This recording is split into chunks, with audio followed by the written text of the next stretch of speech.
ফরিদপুরে বরযাত্রীবাহী বাস খাদে পড়ে উল্টে এক নারী নিহত হয়েছেন। এতে অন্তত ২৮ জন আহত হয়েছেন। শুক্রবার রাত ১০টার দিকে ঢাকা-বরিশাল মহাসড়কের ফরিদপুরের নগরকান্দা উপজেলার ভবকদিয়া এলাকায় এই দুর্ঘটনা ঘটে। পুলিশ ও এলাকাবাসী সূত্রে জানা গেছে, বরিশালের গৌরনদী থেকে বিয়ে সম্পন্ন করে রাজবাড়ীর গোয়ালন্দ উপজেলার বিনোদপুর যাচ্ছিল বরযাত্রীবাহী বাসটি।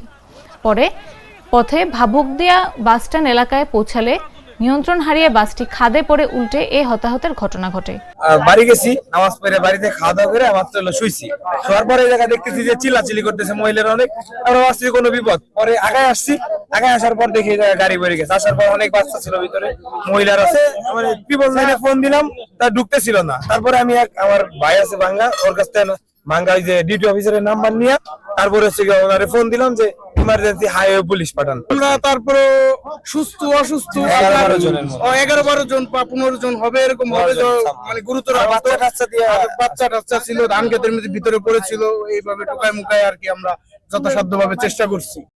নগরকান্দা ফায়ার সার্ভিসের ফায়ার ফাইটার নিরঞ্জন কুমার মণ্ডল বলেন, রাত 11:30 পর্যন্ত বাসের মধ্যে আটকে ছিলেন হেল্পার। পরে তাকে উদ্ধার করে ফরিদপুর মেডিকেল কলেজ হাসপাতালে পাঠানো হয়।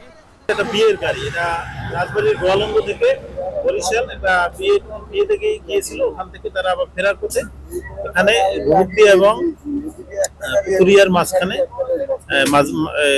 মিডল পথে নিয়ন্ত্রণ হারিয়ে রাস্তার পাশে বাম সাইডে পড়ে গেছে।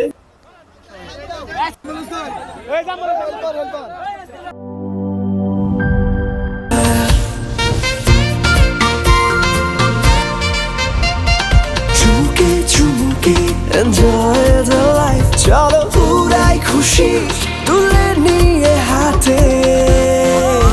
Cheer up, oh oh, cheer up, oh oh, cheer up, oh oh, cheer up. চিল হবে রিফ্রেশিং মুডে।